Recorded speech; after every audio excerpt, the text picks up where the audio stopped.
சென்னையைச் சேர்ந்தவர் தான் ஜார்ஜ் துரை அப்படிங்கிறவர். எம்டெக் பட்டம் பெற்றவர். அது மட்டும் இல்லாமல் தொலைதூர கல்வியில் எம்எஸ் படிச்சிருக்கிறாரு. இவர் வந்து சாஃப்ட்வேர் கம்பெனியில் ஒர்க் பண்ணிட்டு இருந்திருக்காரு. ஃபஸ்ட்டு வந்து ஒர்க் பண்ணிட்டு இருக்கும்போதே ஒரு பொண்ணை காதலிச்சிருக்கிறாரு. அந்த காதல் ரொம்ப நாளாக நீடிக்கலை. அந்த காதல் வந்து இதாகி அதுக்கப்புறம் என்ன பண்ணியிருக்காருன்னா, இருவரும் பிரிஞ்சு செஞ்சுட்டாங்க. 2 பேருமே பிரிஞ்சு போயிட்டாங்க. அதுக்கப்புறம் இவர் வந்து சென்னைக்கு அருகில் உள்ள கூடுவாஞ்சேரியில் ஒரு மழலையர் பள்ளி, அதாவது ப்ளே ஸ்கூல்னு சொல்லுவாங்களே, அந்த ஸ்கூலை ஆரம்பித்து அதை நடத்திட்டு வந்திருக்காரு. இவர்கிட்ட நிறைய கல்வி அறிவு, வேலைவாய்ப்பு இது எல்லாமே இருந்தும் அதை அவரால் தக்க வச்சுக்கொள்ள முடியல. அதனால் பணத்தேவை வந்து அவருக்கு அதிகமாக இருந்தது. பண பற்றாக்குறை ஆயிடுச்சு இவருக்கு வந்து. ஏன்னா ப்ளே ஸ்கூல் நடத்திட்டு வராரு இல்லையா, அதனால் பணப்பற்றாக்குறை ஆயிடுச்சு. என்ன பண்ணுன்னு தெரியாமல் முடிச்சுட்டு இருந்திருக்காரு. அப்போ தான் அவர் கண்ணில் பட்டிருக்குது மேட்ரிமோனி. ஸோ அப்போ தான் அவரோட மோசடி வேலையை ஆரம்பிச்சிருக்காரு. மேட்ரிமோனியில் அவர் பேரில் ஒரு பதிஞ்சு வச்சுருக்காரு. அவர் பேரில் பதிவில் சந்திரன் அப்படிங்கிற பேரில் ரெஜிஸ்டர் பண்ணிவிட்டு வேற ஒரு அழகான ஆணோட ஃபோட்டோவை அதில் வச்சுருக்கிறாரு. வச்சு அவர் மொபைல் நம்பர் கொடுத்துருக்காரு. அதன் மூலமாக ஒரு பெண்ணு அவரை காண்டாக்ட் பண்ணியிருக்காங்க. ஸோ 2 பேரும் பேச ஆரம்பிக்கிறாங்க. 2 பேரும் கிட்டத்தட்ட 2 வருஷமாக பேசுகிறாங்க. வாட்ஸ்அப் வீடியோ கால் மூலமாக பேசிகிட்டே இருக்கிறாங்க. அப்போ தான் இவர் சொல்கிறாரு, நான் வந்து அமெரிக்காவில் இருக்கேன். அமெரிக்காவிலேருந்து நான் சென்னை வர்றதுக்கு எனக்கு வந்து பணம் தேவைப்படுது அப்படின்னு சொல்லிட்டு அந்த பொண்ணுகிட்ட இருந்து கிட்டத்தட்ட 4 லட்சம் ரூபா வாங்கியிருக்காரு. 4 லட்ச ரூபா வாங்கியிருக்கிறாரு.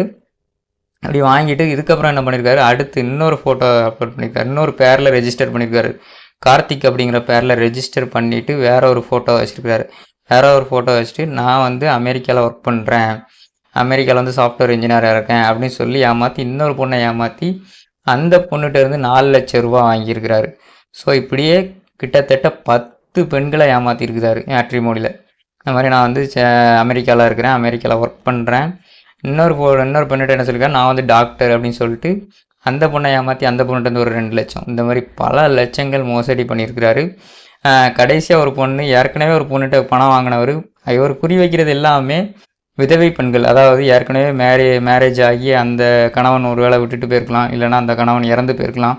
அப்படி இருக்கிற பெண்களாக வைத்து குறி பார்த்து பணம் பறித்து ஏமாற்றிருக்கிறாரு. கடைசியாக ஏற்கனவே ஒரு பொண்ணுகிட்ட ஏமாத்துகிற பெண்ணிட்ட மறுபடியும் போய் தானே ஒரு அப்பாவி மாதிரி ஏமாற்றி பணம் கேட்டிருக்காரு.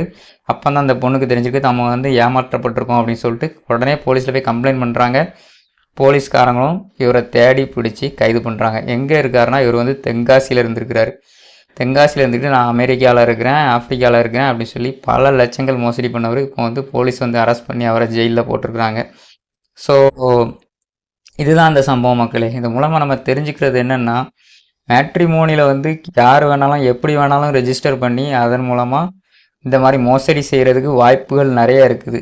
பெண்கள் தான் பாதுகாப்பாக இருக்கணும். அவங்க பெற்றோர்கள் இடத்துல சொல்லி தான் நேரில் போய் விசாரித்து அதுக்கப்புறமா இது பண்ணணும்.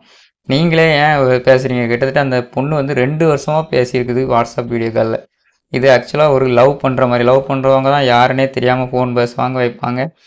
யாருன்னே தெரியாமல் எதுக்கு மேட்ரிமோனியில் காண்டாக்ட் பண்ணி பேசுகிறீங்க? அப்படி பேசுகிறீங்கன்னா உங்கள் பெரியவங்க பேசுவாங்க, அவங்க போய் நேரில் போய் விசாரித்து அதுக்கப்புறமா காண்டாக்ட் பண்ணி பேசி கல்யாணத்தை முடிக்கிறதுக்கு தான் மேட்ரிமோனி. இப்படி லவ் பண்ணுறதுக்கு மேட்ரிமோனி கிடையாது அப்படிங்கிறதான் என்னோட கருத்து. ஸோ இந்த மாதிரி ஏமாறாதீங்க.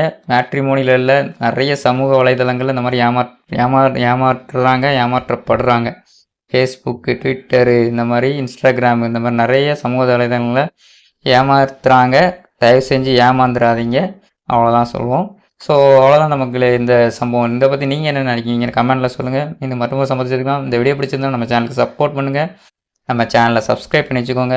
லைக் பண்ணுங்கள், ஷேர் பண்ணுங்கள், கமெண்ட் பண்ணுங்கள். இன்னும் மட்டும் ஒரு சம்பவத்தை சந்திக்கலாம். பாய்.